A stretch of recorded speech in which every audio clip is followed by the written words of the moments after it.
Salut à tous, on se retrouve aujourd'hui pour une nouvelle vidéo de présentation. Aujourd'hui, je vais m'intéresser un petit peu au boîtier Cooler Master N400, qui est le modèle juste au-dessus du N200 que je vous avais déjà présenté. Cette fois-ci, nous avons droit à une version mid-tower, donc qui supporte les cartes mères ATX. Donc on a quelque chose d'un petit peu plus grand, d'un petit peu plus ventilé. Alors, on va commencer comme d'habitude par l'aspect extérieur de ce boîtier. Alors ça reste, comme tous les boîtiers de la gamme N, des boîtiers très sobres, design assez simple.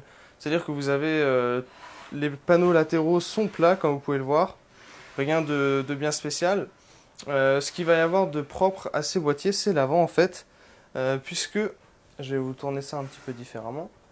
Vous avez cette grille avant en mèche, comme vous pouvez le voir ici, entièrement en mèche, avec ce bandeau latéral, avec ce bandeau droit qui va contenir les boutons d'allumage et de reset, les prises casque et micro et deux ports USB 3 et deux ports USB 2 ainsi qu'un bouton pour les LED. Donc voilà, cette barre là on pouvait la retrouver sur le N200 aussi avec le petit logo Cooler Master avec une jolie finition aluminium brossé. Et on a aussi le contour assez brillant, comme vous pouvez le voir. Bon, un peu sensible aux traces de doigts, donc il faut éviter de le toucher, mais voilà, vous avez ce même thème qui est caractéristique de cette gamme. Ça donne une assez bonne continuité, c'est une bonne chose. Donc voilà, pour ce boîtier-là qui est en mid-tower, vous pouvez voir sur le côté droit, on a cette fois-ci des grilles d'aération sur lesquelles vous pourrez venir peut-être installer des ventilateurs si vous le voulez. Sur le côté gauche, on peut voir le système de fixation pour un autre ventilateur latéral de 120 ou de 140 mm. Sur le dessus, vous pouvez voir, on a de nouveau des emplacements pour ventilateur, donc c'est du 2 x 120. Je reviendrai un petit peu sur la ventilation juste après. Voilà, je vais déjà retirer les panneaux latéraux pour qu'on puisse voir un petit peu l'intérieur. Mais avant ça, je voulais rapidement vous montrer l'arrière du boîtier. Donc à l'arrière, vous pouvez voir déjà un petit ventilateur de 120 mm à l'arrière. L'emplacement pour les connectiques arrière de votre carte mère. Vous avez les 7 emplacements classiques du format TX et l'emplacement pour l'alimentation très classique aussi. On peut voir deux ouvertures ici. Vous pouvez détacher la pièce en métal si vous voulez faire passer du water cooling externe ou ce que vous voulez. Donc on va pouvoir passer maintenant à l'intérieur du boîtier. Vous pouvez voir que quand même ça reste une disposition interne proche, mais bien plus spacieuse, justement dû au support du format ATX. On a de nouveau la grande ouverture pour installer une backplate sur votre carte mère par la suite par exemple. Donc ça c'est une bonne chose. On voit mieux le ventilateur d'ailleurs ici. Donc je vais rapidement revenir sur la ventilation. Donc au total, le boîtier supporte 8 ventilateurs et les radiateurs pour water cooling, dont des ventirades de 240 mm sont pleinement supportés avec ce boîtier. Donc c'est vraiment aussi un point très important de cette gamme-là, le support du water cooling. Donc voilà à ce niveau-là les 8 emplacements pour ventilateurs, mais cette gamme mise aussi beaucoup sur le stockage puisque vous pouvez mettre des disques durs ou des SSD un petit peu partout. Donc vous avez le support de 3 SSD. Alors pour les SSD, il faut venir ici avec cette petite cage là qui supporte un SSD de chaque côté. Donc voilà pour les SSD.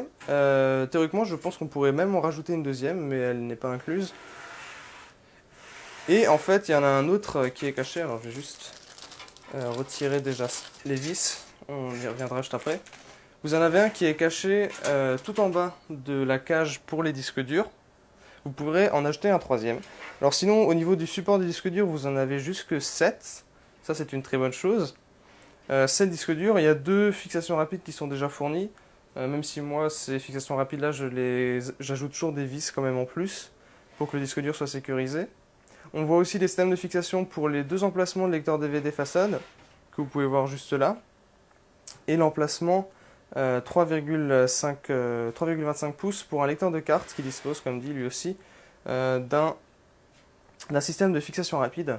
Donc voilà, pour cela, vous pouvez voir, vous pouvez mettre beaucoup de disques durs dans ce boîtier. Par contre, la cage, il n'y a pas le haut de la cage ne peut pas se retirer. Et vous pouvez voir que le support des cartes graphiques est vraiment excellent puisqu'on a énormément de place. Donc voilà, le stockage est vraiment quelque chose d'important. Il est caché, mais on a un ventilateur. Je vais peut-être retirer le panneau latéral pour qu'on puisse le voir. Le panneau avant, pardon, pour qu'on puisse voir ce ventilateur.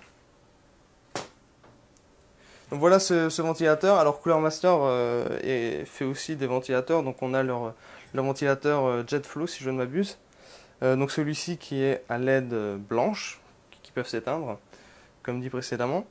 Donc voilà, on voit ici que grâce à leur façade avant en mèche, il y a pas mal d'espace entre le système de fixation des ventilateurs et la grille en mèche à l'avant, ce qui fait que vous pouvez très bien mettre un radiateur de 240 mm en façade. Voilà, si le support est très bon à ce niveau-là. Sinon, rien d'autre de spécifique à l'avant. Voilà, vous avez le choix entre mettre un radiateur, vous pouvez racheter un deuxième ventilateur si ça vous plaît.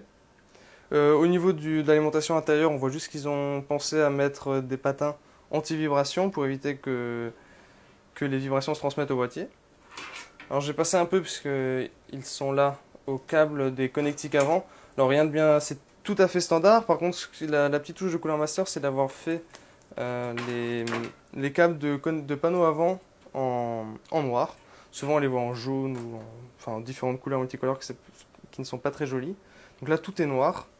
On a le connecteur USB 3 tout à fait classique, interne, de l'USB et l'audio avant. Donc voilà, ça c'est tout à fait classique. Je vais quand même rapidement vous montrer les accessoires qui sont fournis, mais comme dit, il n'y a rien de spécifique.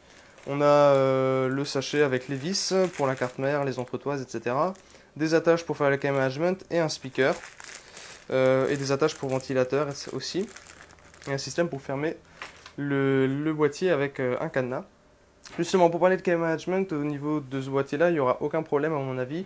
Vous avez une ouverture en bas pour faire passer les câbles d'alimentation. On va passer à l'arrière. Vous pouvez voir qu'ils n'ont pas laissé beaucoup d'espace derrière la carte mère, puisque il y a 1 mm seulement, donc vous ne pourrez pas faire passer de câble. Par contre, l'espace va se trouver ici en bas, où vous pourrez stocker par exemple des 24 pins qui vous restent. Vous avez une ouverture pour faire passer le HD audio. Alors celui-là, vous pourrez essayer de faire passer le HD audio. Normalement, il pourra passer par là, mais il faudra le faire passer avant d'installer l'alimentation. Mais vous aurez surtout les 1 cm environ d'espacement qui seront derrière la cage pour les disques durs. Donc c'est le type de boîtier où il faut faire passer les câbles par ici et non par là. Donc voilà, il faut juste garder ça en tête lorsque vous montez votre machine. C'est juste une approche différente. Mais bon, vous avez toujours les attaches pour les câbles, donc ça ne posera pas trop de problèmes. Vous pourrez vous en sortir avec ça. Aussi une chose que j'avais oublié de préciser, c'est que bien évidemment, le boîtier est entièrement filtré. On le revoit sur les emplacements ventilateur haut où il y a un filtre d'installer. C'est un filtre qui est amovible. Donc vous pouvez bien évidemment le sortir pour le nettoyer. Si vous installez par exemple ici un H100, il devrait s'installer ici sans trop de problème puisque vous avez du double 120. Donc voilà, ça c'est aussi un autre support du water cooling, ce qui est une très bonne chose. Ensuite, je suis en train de réfléchir à ce qu'il y a d'autre sur ce boîtier, mais bon, sinon je pense qu'on en aura déjà fait un bon petit tour. Je remets juste les câbles là. Donc comme dit, cette gamme N va principalement être pour le stockage et pour ceux qui veulent faire du water cooling avec un design très, très simple. Comme vous pouvez le voir, c'est pas leur gamme Gamer, c'est pas leur gamme Half, c'est pas leur gamme Storm. C'est vraiment une gamme totalement à part entière, mais qui a un bon design simple et épuré, une bonne qualité de fabrication. Vous pouvez voir un design entièrement noir. Donc ça c'est une très bonne chose avec une bonne ventilation puisque vous avez 2 ventilateurs inclus. Donc voilà pour cette petite vidéo de présentation du boîtier Cooler Master N400. Je vous remercie d'avoir regardé cette vidéo et n'hésitez pas à vous abonner à la chaîne.